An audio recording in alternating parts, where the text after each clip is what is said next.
The winter of 1871 came down hard on the small frontier town of Red Willow.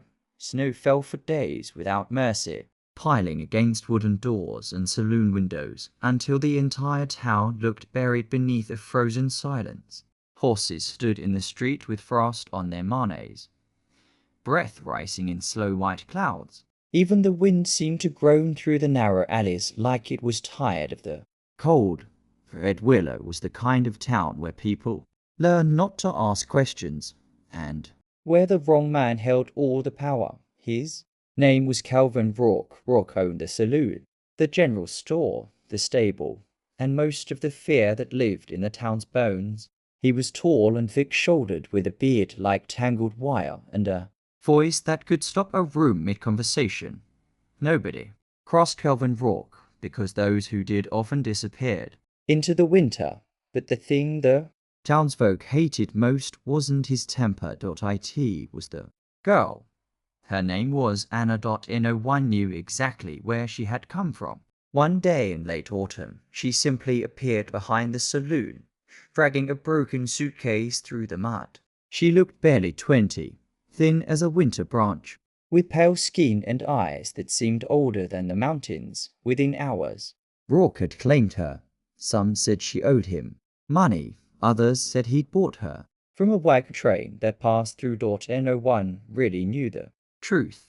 What everyone did know was that Anna worked every hour of the day.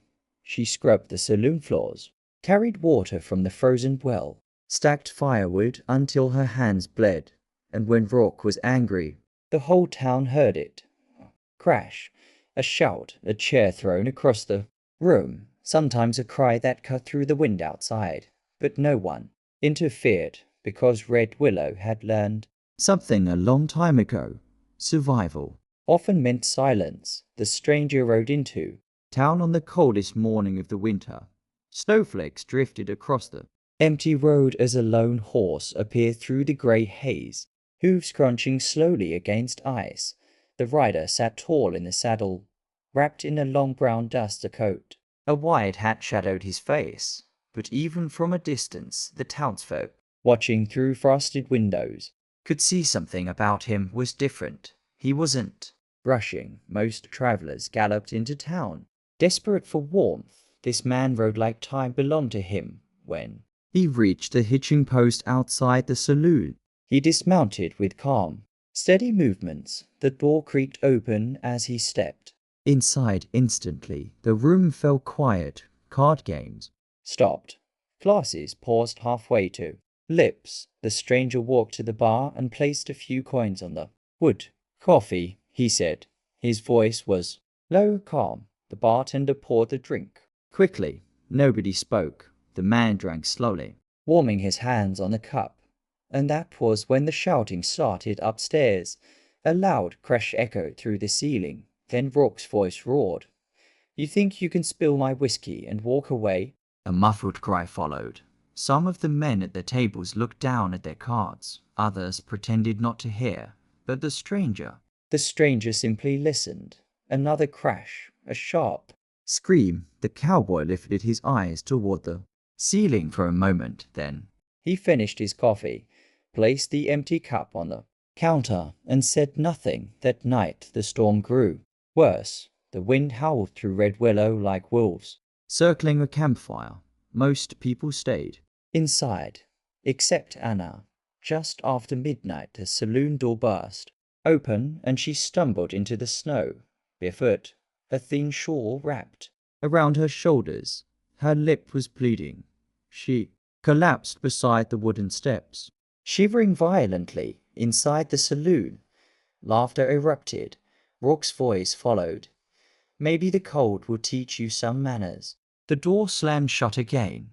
Anna tried to stand. Her legs failed. The snow swallowed her hands as she crawled weakly toward the street, and then she saw the boots, worn leather, dust-stained spurs.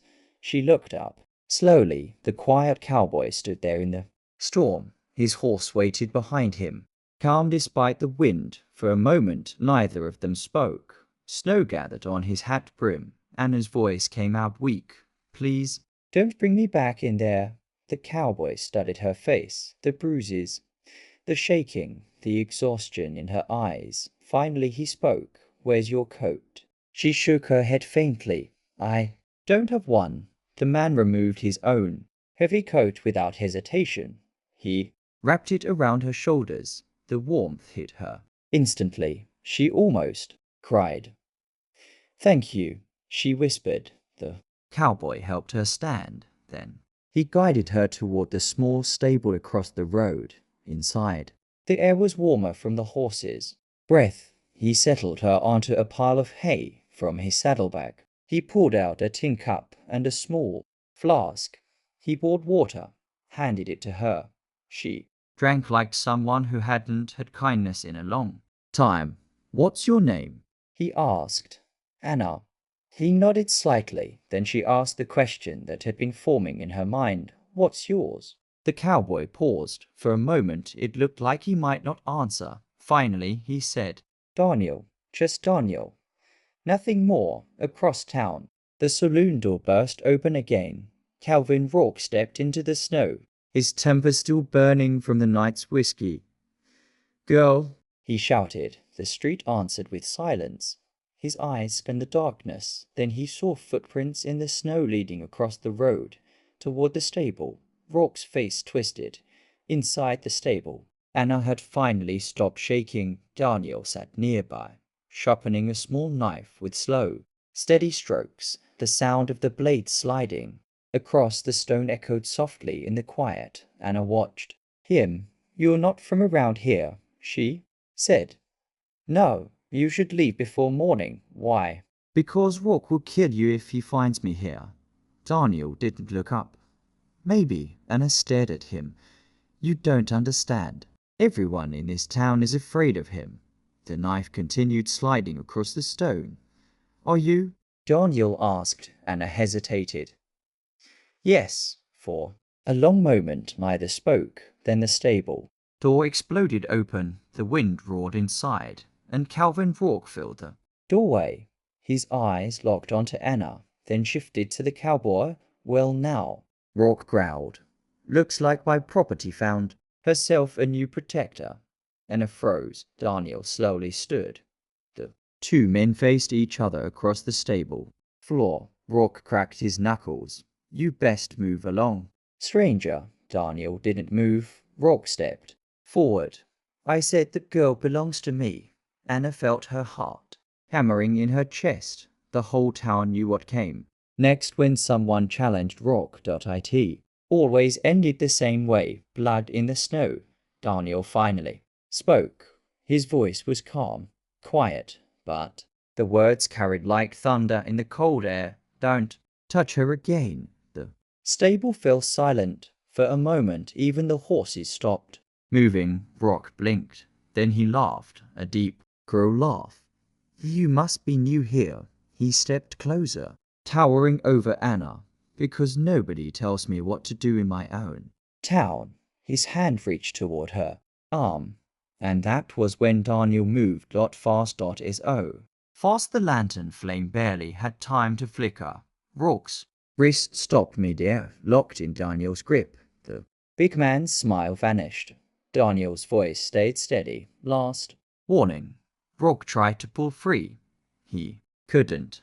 Something about the cowboy's strength felt different, controlled, unbreakable. The two men stared at each other, a storm brewing between them. Finally Rourke yanked his hand back and stepped away, but his eyes burned with promise. This ain't over, he snarled. Then he turned and disappeared into the snow. The stable door slammed shut behind him. Anna collapsed back onto the hay, shaking again. Why did you do that? She whispered. Daniel returned to his seat calmly. He slid the knife into its sheath. Then he said something that would change Red Willow forever, because winter's long enough without cruelty. Outside, the storm continued to rage, but something else had begun that night. Something far more dangerous than snow. For the first time in years, someone in Red Willow had stood up to Calvin Rourke, and by morning, the entire town would know. Morning came slowly to Red Willow. The storm had not stopped during the night. Snow blanketed every rooftop, every wagon, every wooden fence in town. The streets were silent except for the occasional creak of ice shifting under the cold. But inside the saloon, the silence was different. It was the silence of a storm waiting to break. Calvin Rourke stood at the bar with a whiskey glass clenched in his thick hand. His knuckles were white from the pressure. The bartender kept his head down. No one wanted to be the man who spoke first, because Rourke had not slept. His eyes were red with anger, and word had already begun spreading across town like wildfire. A stranger had stopped him. A stranger had grabbed his wrist. A stranger had said no. That had never happened before in Red Willow.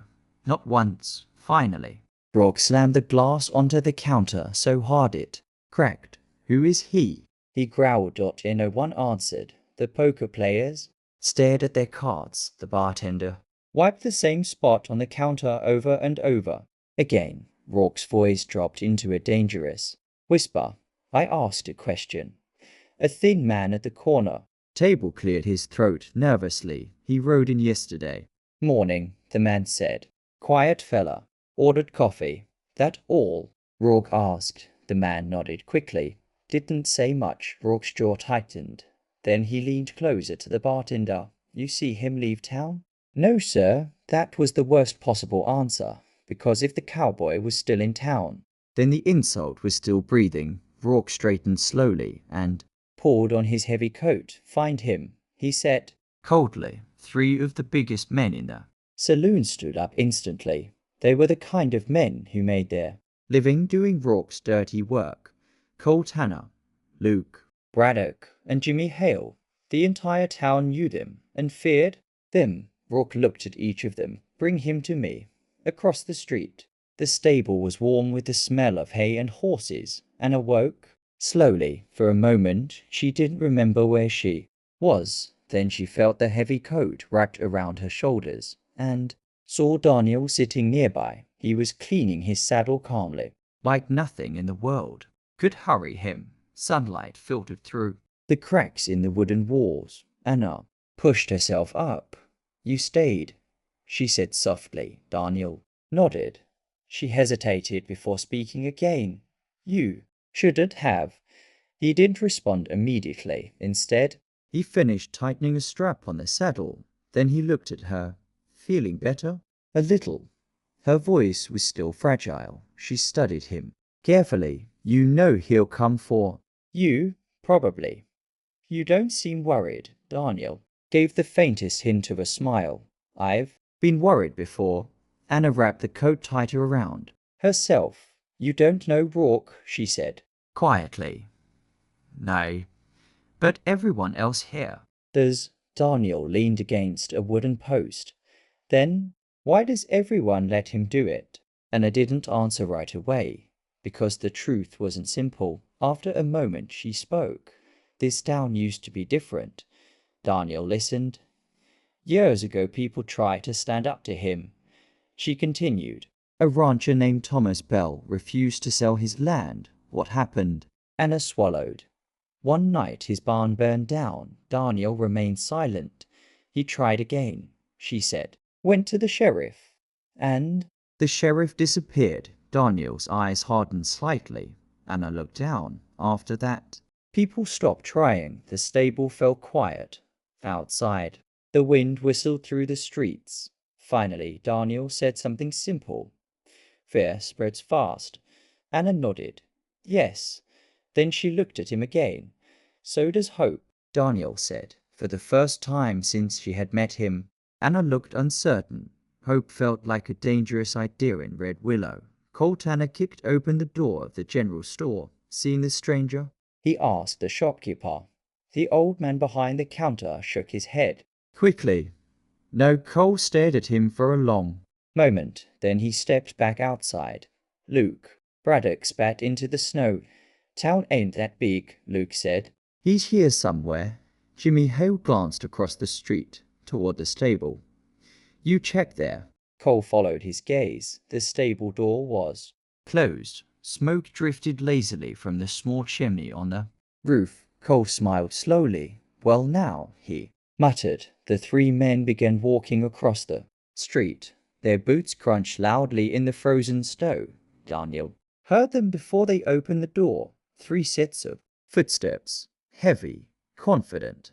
Anna heard them too. Her face went pale. Please, she whispered. Just leave. You can still ride out. Daniel didn't move. The stable door burst open. Cold air flooded the room. Cole Tanner stepped inside first, brushing snow from his coat. Well, look what we got here. His eyes moved from Anna to Daniel. Luke and Jimmy followed behind him. Cole tilted his head. You the fella who grabbed Mr. Rock last night? Daniel stood slowly. That depends. Cole smirked. On what? On who's asking? Jimmy laughed. Oh, I like this one. Cole stepped closer. Name's Cole Tanner, he said. And Mr. Rock wants to have a little talk with you. Daniel didn't respond. Luke crossed his arms. You deaf or just stupid? Daniel finally spoke. I'm neither. Cole's smile faded. Then, you'll come with us. No, the word landed in the air like a dropped stone. Anna felt her stomach twist, because everyone in Red Willow knew what happened next when someone said no to Rourke's men. Cole cracked his neck. Slowly. You sure about that? Daniel's voice remained calm. Very. Jimmy stepped forward. Maybe he didn't hear you. Cole nodded. Maybe. Then he looked at Daniel. Let me explain something to you. Stranger. He gestured around the stable. This town runs on Mr. Rourke's rules. Daniel said nothing. Cole leaned closer, and when he asked for something, his voice dropped. He gets it. Daniel looked directly into his eyes. No, the word was quiet, but it carried more weight than any shout. Cole's patience finally snapped. He swung his fist. The punch never landed. Daniel moved faster than anyone expected. Cole's fist cut through empty air as Daniel stepped aside. Smoothly. Then Daniel's elbow drove into Cole's ribs with a dull crack. Cole staggered backward. Luke swore and lunged forward. Daniel ducked under the swing and shoved Luke into a wooden stall door. The wood splintered. Loudly, Jimmy pulled a knife. Anna gasped, stop. But no one listened. Jimmy charged. Daniel grabbed a shovel leaning against the wall and swung it hard. The handle slammed into Jimmy's wrist. The knife flew across the floor. Cole roared and tackled Daniel from behind. The 2 men crashed into a pile of hay. Cole was strong, but Daniel was faster. He rolled, twisted, and drove his knee into Cole's stomach. Air exploded from the big man's lungs. Luke tried to stand again. Daniel kicked the back of his knee. Luke collapsed with a shout dot in less than 30 seconds. All 3 men were on the ground, groaning, breathing hard. Anna stared in disbelief. Daniel wiped snow from his sleeve. Next time, he said calmly. Bring better manners. Cole struggled to his feet, face burning with humiliation. This ain't over, he growled. Daniel didn't argue. Cole helped the others up. The 3 men stumbled toward the door before leaving. Cole looked back. You just signed your death sentence. Then they disappeared into the storm. By noon. Everyone in Red Willow knew the stranger had beaten Rourke's men inside the saloon. Calvin Rourke listened to the story with deadly calm. Cole finished speaking. Rourke poured another drink. You're telling me, he said slowly, one man did that to all 3 of you. Cole looked away. Rourke took a sip of whiskey. Then he smiled, but it wasn't a pleasant smile. Good. Cole frowned. Good? Yes. Rourke set the glass down. I was starting to worry this winter might get boring. The room went silent. Rourke grabbed his rifle from the wall. Let's see how brave he is, he said, when the whole town turns against him. Back in the stable, Anna stared at Daniel. You should leave now, she said urgently. They'll come back with guns. Probably. Why are you still here? Daniel tightened the strap on his saddle again. Because someone needs to. Stay. Anna shook her head. You don't understand this place. Daniel looked at her. Maybe. Not. Then he asked something unexpected. Do you want to leave? Anna blinked. Leave? Yes. Where would I go? Daniel shrugged slightly. Anywhere. But here. Anna had never considered the idea seriously. Before, leaving felt impossible. Rourke would hunt her. The world outside the town was harsh and dangerous, but staying meant another winter like this. Another year, maybe another lifetime. Daniel placed his saddle onto the horse. I'm leaving tomorrow, he said. Anna felt a strange heaviness in her chest. Without me. That's your choice. The words were simple, but they carried a freedom she had never been offered before, for the first time in months. Anna imagined something different. A road leading away from Red Willow, snow-covered mountains, a future not owned by Calvin Rourke, but outside the stable.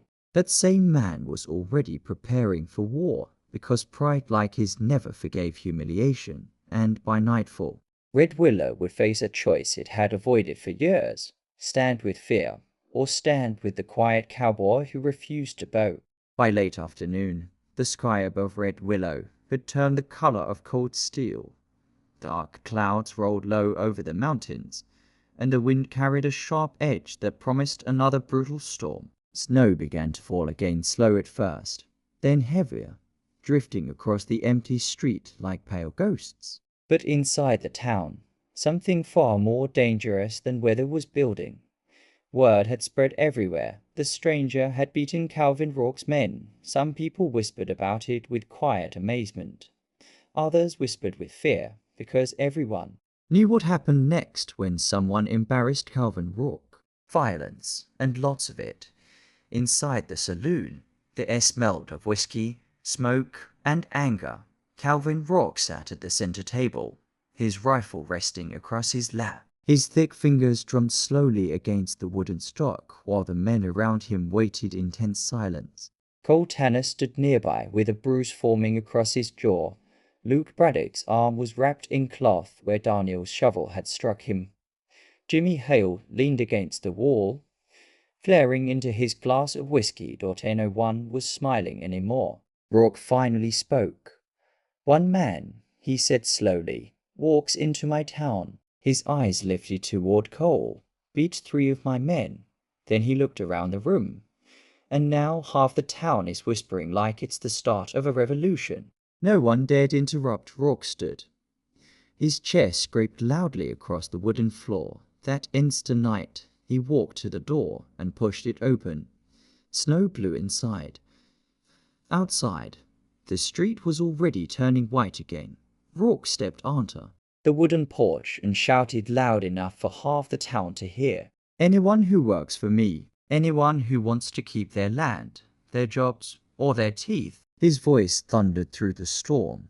Get your guns and meet me in the street. The message spread quickly, because almost everyone in Red Willow depended on Calvin Rourke in one way or another, and fear was a powerful motivator. Within minutes, men began appearing with rifles and revolvers. Farmers, stable hands, loggers, men who hated Rourke, but feared him more. They gathered in the snow outside the saloon. Nearly 20 of them. Cole leaned toward Rourke. That enough? Rourke smiled coldly. For one man. He lifted his rifle. More than enough. Across the street. The stable was quiet. Anna paced nervously near the horse stalls. You don't understand, she said for the 10th time. He'll bring everyone. Daniel finished tightening the saddle strap on his horse. I know. You're talking like it doesn't matter. Daniel turned toward her. Snowlight filtered through the cracks in the wooden walls, outlining his calm expression. It matters, he said quietly. Then why stay? Daniel didn't answer immediately. Instead, he walked to the stable door and opened it slightly. Cold air rushed in. Anna stepped beside him. Across the street, she saw them. Men, dozens of them, armed, standing behind Calvin Rourke in the falling snow. Her breath caught in her throat. Oh God! Rourke spotted them instantly. He raised his rifle and pointed it toward the stable. Come on out, cowboy, he shouted. His voice echoed down the empty street. Anna grabbed Daniel's arm. Please don't go out there. Daniel looked at the men calmly. They'll burn the stable down if I don't. Anna knew he was right. Rourke had done worse. Daniel stepped outside. The wind had picked up again. Snow swirled between the buildings as Daniel walked slowly into the street. The entire mob watched him, some with anger, some with curiosity, some with quiet shame, because deep down, many of them knew what Rourke had done to Anna, and others before her. Daniel stopped about 20 feet from the group. His coat moved slightly in the wind. His hands hung loosely at his sides. Rourke stepped forward with a grin. Well now, he said loudly. You must really enjoy trouble. Daniel didn't respond. Rourke gestured toward the men behind him. You see all these folks? Daniel nodded slightly. They belong to this town. Then Rourke's grin hardened. And this town belongs to me. A murmur moved through the crowd. Anna watched from the stable doorway, her heart pounding. Rourke pointed toward Daniel. You had your chance to ride out this morning. Daniel finally spoke. I still do. Rourke laughed. You really think you're walking away from this? Daniel's voice remained calm. I didn't come here for a fight. Then why grab my wrist? Daniel's eyes didn't leave him. Because you were hurting someone. The words hung in the air. Some of the men shifted uncomfortably. Rourke's face darkened. She's mine. Daniel shook his head once. No one is. The silence that followed felt heavier than the storm. Rourke's temper snapped. He raised his rifle. You're about to learn a hard lesson about ownership. Several of the other men lifted their weapons too. Anna's breath froze in her chest. 20 guns against one man. But Daniel didn't reach for a weapon. Instead, he did something unexpected. He stepped closer, right into the open street, snow swirling around him. His voice rose just enough for everyone to hear. You don't have to do this. The men glanced at each other. Rourke scoffed. Listen to him beg. Daniel ignored the insult. He looked at the crowd. All of you know what he's done. No one spoke. You've seen it. A few men looked down. You've heard it. More silence. Daniel's voice grew stronger. Tonight you decide what kind of town this is. The wind howled through the street. Anna watched the faces of the men carefully. Something was changing. Not much, but enough. Rourke noticed too, and it made him furious. He fired his rifle. The gunshot shattered the silence. The bullet struck the snow just inches from Daniel's boots. A warning shot, but it was enough to break the fragile tension. Rourke cocked the rifle again. Last chance, Cowboy. Daniel finally reached inside his coat. Several men tensed instantly, but he didn't pull a gun. Instead, he pulled out a folded piece of cloth. Anna frowned in confusion. Daniel unfolded it slowly. It was a small, worn badge. Silver, with a star etched into the center. The wind lifted the cloth as he held it up. I was hoping not to use this, Daniel said quietly. The crowd leaned forward. Cole squinted. What the hell is that? Daniel's voice carried clearly through the snow. United States Marshal. The words hit the crowd like thunder. Murmurs exploded instantly. Rourke's eyes narrowed. You are lying. Daniel looked directly at him. I spent 6 months tracking a man named Calvin Rourke. The mob grew restless. Wanted for murder in Kansas. Another murmur. Arson in Missouri. More whispers. And trafficking women across 3 territories. Anna felt the world tilt. Rourke's face turned red with rage. You think a little story will scare me? Daniel's voice stayed steady. It's not a story. He folded the badge back into his coat. It's the reason I came here. Now the men behind Rourke looked uneasy. Some lowered their guns slightly, because suddenly this wasn't just a town bully defending his pride. This was a wanted man facing the law. Rourke realized it too, and desperation twisted his face. You fools, he shouted to the crowd. He's bluffing. But doubt had already spread. Cole stepped back. Calvin, is that true? Rourke turned on him. Of course not. But the hesitation in his voice was enough. and that was when the storm exploded. The wind roared down the street as the snow intensified. Visibility dropped quickly. Rock panicked, and panic made him reckless. He fired at Daniel, this time aiming to kill. Daniel moved instantly. His revolver flashed from beneath his coat. One shot. Rock's rifle flew from his hands. The bullet had shattered the barrel. Gasps erupted from the crowd, but no one else fired. Because suddenly no one wanted to shoot a U.S. Marshal. Rock looked around wildly. Shoot him, he screamed, but the men hesitated. Luke Braddock lowered his gun first, then Jimmy Hale, then another man, and another, until nearly half the crowd had dropped their weapons. Rock's face twisted with fury. Cowards. He lunged toward Anna in the stable doorway. Then I'll take what's mine, Anna screamed. But Daniel was faster. 2 quick shots cracked through the storm. Rock froze. His hat flew off as the bullet struck the wooden post beside his head. A warning. The message was clear. One more step, and he was dead. The street fell silent again, snow drifting between them. Rock stared at Daniel with burning hatred. You think this ends tonight? Daniel's voice was calm. It already did, in the distance. A new sound echoed through the storm. Horse hooves, many of them. Daniel looked toward the road calmly. They're here. Anna blinked. Who? Daniel smiled faintly. The rest of the law, at the far end of the street, through the swirling snow. A group of riders appeared. Federal marshals. Rourke's empire had finally reached its end. The snowstorm swallowed the edges of Red Willow as the riders approached. Dotty first, they were only dark shapes in the white haze. Then the sound of hooves grew louder, steady, purposeful. 6 horses rode into the street and stopped behind Daniel. Each rider wore a long winter coat dusted with snow. Each carried the same silver badge. United States Marshals. The moment the townspeople saw them, the last pieces of Calvin Rourke's power began to crumble. Rourke stood frozen in the street, his breath steaming in the cold air. His rifle lay broken in the snow at his feet. For years, he had ruled Red Willow through fear. But fear worked both ways, and suddenly, he was the one surrounded. One of the marshals dismounted and walked forward. He was an older man with grey in his beard and eyes that had seen too many winters. Evening. Daniel, he said calmly. Daniel nodded once.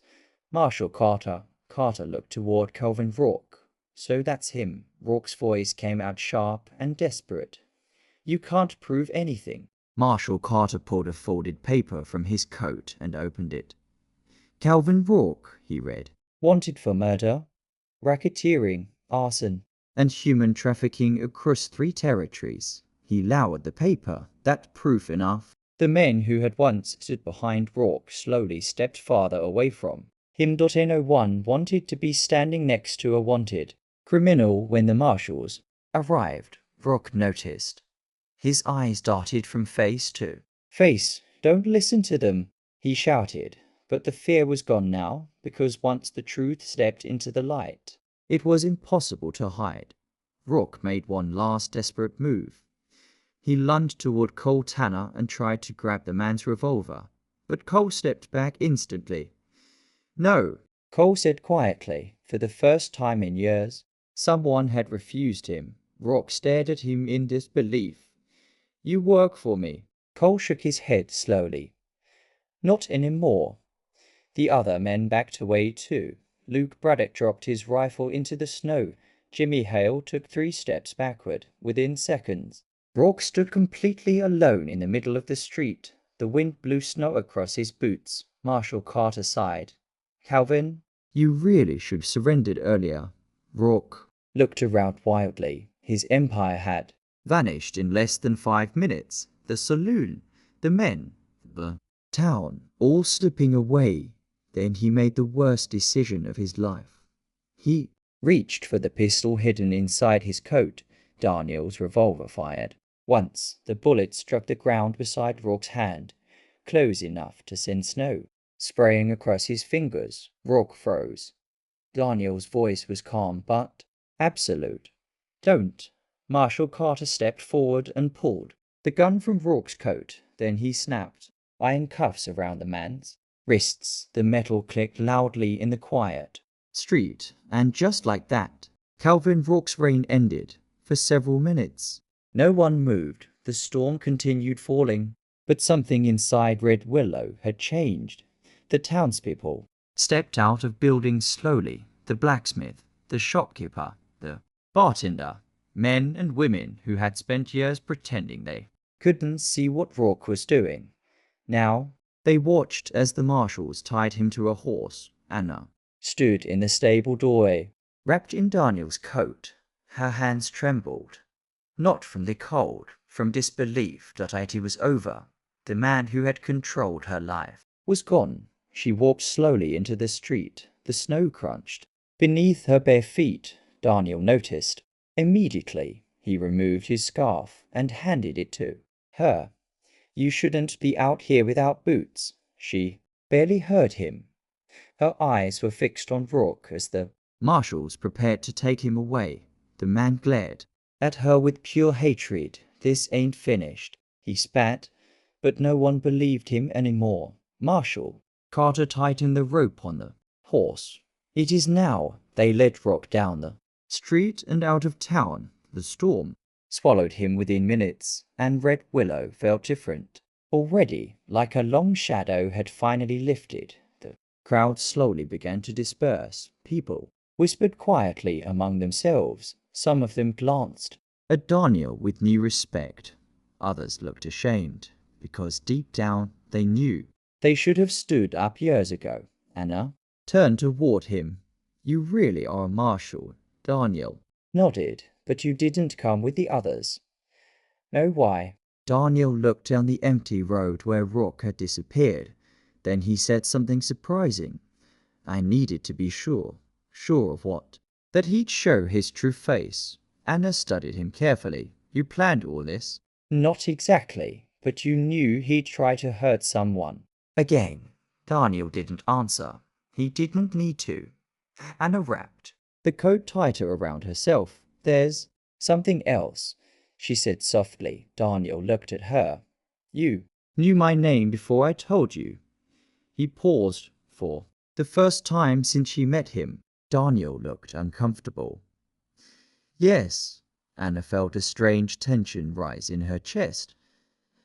"How?" Daniel sighed quietly. Then he reached into his saddlebag and pulled out a small, folded paper. He handed it to her. Anna opened it slowly. "It was an old wanted report, but the name written across the top wasn't. Rourke's single quote "it" was hers." Her hands began to shake. "What is this?" Daniel spoke gently. "It's the reason I started looking for Rourke." Anna read the faded words again. Then the truth hit her. Her eyes widened in shock. "You were looking for me?" Daniel nodded. "Yes. Why?" The wind carried snow between them as he answered. "Because 3 years ago, a wagon train was attacked outside Kansas City." Anna's breath caught. "My family," Daniel continued quietly. "Rourke's men took several people." Tears began forming in Anna's eyes. "I thought they were all gone." Daniel shook his head. "One escaped." Anna stared at him. "Who?" Daniel looked down at the snow. "My sister." The world seemed to stop. Anna's voice trembled. "Your sister?" Daniel nodded slowly. "She told me about a girl who tried to help her escape." Anna's heart pounded. "She said that girl stayed behind so she could get away." Anna covered her mouth. Memories flooded back. The night, the fire, the running horses, a terrified young woman escaping into the darkness. "You," Anna whispered. Daniel met her eyes. "That girl saved my sister's life." Anna's tears finally spilled over. "I didn't know she made it." "She did." Daniel's voice softened. "And she never forgot who helped her." Anna stood in the snow, overwhelmed by emotion. "So you came here because of that?" "Yes." Anna shook her head. Slowly, "You crossed 3 territories for someone you'd never met." Daniel gave a small shrug. My sister said you deserved better than the life Rourke gave you. The words broke something inside Anna for the first time in years. Someone had come looking for her, not to own her, not to control her, but to help her .by morning. The storm had finally passed. Sunlight spilled across the snow-covered town of Red Willow for the first time in weeks. The sky was clear. People stepped outside cautiously. The saloon doors remained closed. Rourke's empire had vanished overnight. Some of the townsfolk gathered near the stable where Daniel was, saddling his horse. Anna stood beside him. "You're leaving," she said quietly. Daniel nodded. "My work here is done." The words felt heavier than they should have. Anna stared down the long road leading away from town, the same road she had been too afraid to imagine before. "You said I could leave too," she said. Daniel looked at her. That offer still stands. Anna glanced back at the town, the broken saloon, the silent streets, the memories she never wanted again. Then she looked at the open road. Where would we go? Daniel climbed onto his horse. "There's a town today south," he said. "Good people there." He paused. "They could use a schoolteacher." Anna blinked. "A schoolteacher?" Daniel nodded toward the small book she carried in her pocket, the one she had used to teach herself to read during long nights in the saloon. "My sister mentioned that, too." Anna laughed through her tears. "You really did your homework, Marshall." Daniel smiled faintly. "Sometimes it pays to listen." Anna looked at the road again. Then she took a deep breath and climbed onto the horse behind him. The townspeople watched quietly as the horse began walking down the snowy street. One tried to stop them, because for the first time in years, Red Willow had chosen something different than fear. Anna wrapped Daniel's coat tighter around herself as they rode toward the horizon. "Daniel?" she asked. "Yes?" She looked back once more at the town, disappearing behind them. "Thank you." Daniel adjusted his hat against the morning sun. "You're welcome." Then the quiet. Cowboy and the girl who survived winter rode into the bright, open world ahead, and the snow-covered town of Red Willow slowly disappeared behind them. But one story would remain there forever, the story of the day someone finally said, "Don't touch her," again, and meant it.